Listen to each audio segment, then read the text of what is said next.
بسم اللہ الرحمن الرحیم۔ السلام علیکم دوستو، کیا ہو کہ کسی مرد کو ایک عورت پسند ہو لیکن وہ اسے حاصل نہ کر سکی؟ کیا ہو کہ ایک عورت کو کسی مرد سے محبت ہو مگر وہ اسے چھوڑ کر چلا جائے؟ کیا ہو کہ کوئی مرد اپنے تصور اور خیال میں کسی عورت کو تخلیق کرے اور اس کا رنگ سفید اور آنکھیں نیلی ہوں، اس کی جسمانی ساخت اور بناوٹ اپنی مرضی کے مطابق تصور کرے اور پھر یکا یک حقیقی دنیا میں وہ عورت اس کے سامنے موجود ہو؟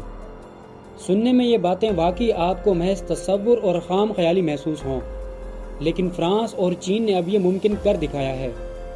یہ آج سے 400 سال پہلے کی بات ہے کہ جب ایک سمندری جہاز میں کہ جس میں ایک فرانس اور دوسرا اسپین کا شخص سوار تھا، وہ سمندری سفر مہینوں پر مشتمل تھا۔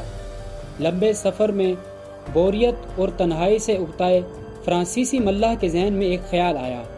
اس نے اپنے ساتھی کے ساتھ مل کر چند سلے ہوئے کپڑوں کو جہاز کے مختلف حصوں سے جمع کرنا شروع کیا اور اسے ایک بڑی گڑیا کی شکل میں تبدیل کر دیا۔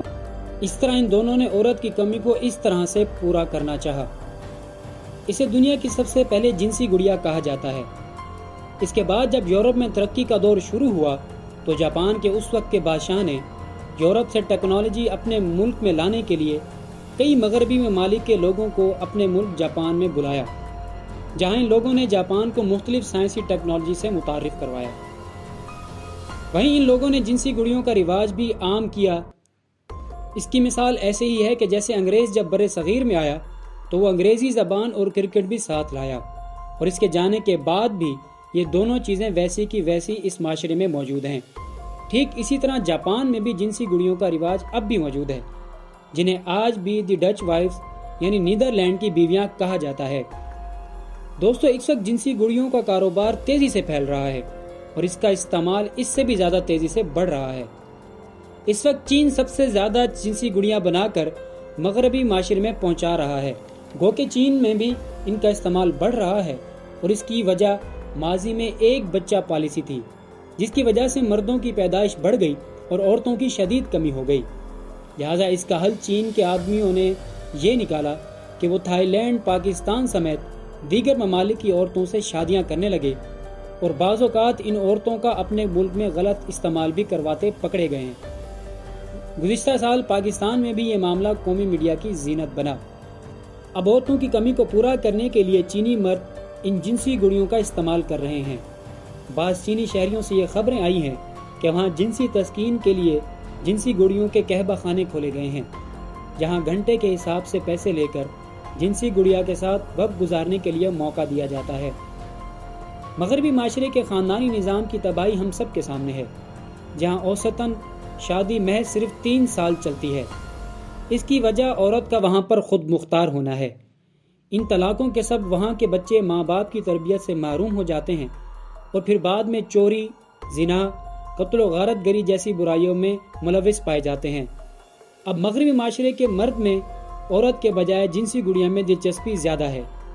جب ایک رپورٹ کے دوران ایک مرد سے اس کی وجہ پوچھی گئی تو اس نے اس کا جواب یہ دیا کہ یہ گڑیا اسے دھوکہ نہیں دیتی، نہ ہی یہ اس سے لڑتی جھگڑتی ہے، نہ ہی یہ شاپنگ کے لیے اس سے پیسے مانگتی ہے۔ جب میں گھر آتا ہوں تو یہ گڑیا مجھے مسکراہٹ کے ساتھ خوش آمدید کہتی ہے، اور میرے سر میں درد ہو تو یہ اسے دباتی بھی ہے، اور میری دیگر ضروریات کو بھی پورا کرتی ہے، اور سب سے بڑھ کر یہ کہ وہ شکل و صورت اور جسمانی طور پر بالکل ویسی ہی ہے جو مجھے مطلوب ہے۔ تو پھر میں اس گڑیا کو اس عورت پر کیوں ترجیح نہ دوں کہ جس میں یہ سب کچھ موجود ہی نہیں؟ چینی اور مغربی معاشرے کے علاوہ اگر اسلامی ممالک خصوصاً پاکستان کی بات کی جائے تو اب تک ہمارا معاشرہ اس لعنت سے پاک ہے، لیکن وقت گزرنے کے ساتھ ساتھ اب اسلامی معاشرے میں بھی یہ لعنت کسی بھی وقت پہنچ سکتی ہے۔ جن سے گڑیا کے متعلق اب مسلمان نوجوان علماء سے اس سے نکاح کرنے یا اس سے تعلق بنانے کے لیے پوچھ رہے ہیں۔ علماء دین کے مطابق نکاح کے لیے جنس کا ایک ہونا ضروری ہے، یعنی انسان صرف انسان سے نکاح کر سکتا ہے، دوسری جنس مثلاً گائے، بکری وغیرہ سے اس کا نکاح نہیں ہو سکتا، کیونکہ جنسی گڑیا بھی الگ جنس ہے، اس لیے اس سے بھی نکاح کرنا جائز نہیں ہے، اور نہ ہی اس سے جسمانی تعلق قائم کرنا جائز ہے۔ تو دوستو، یہ تھی ہماری آج کی ویڈیو۔ امید ہے آپ کو یہ ویڈیو پسند آئی ہوگی۔ انشاءاللہ ایسی ہی نئی معلوماتی ویڈیو کے ساتھ دوبارہ حاضر ہوں گے۔ تب تک کے لیے اللہ حافظ۔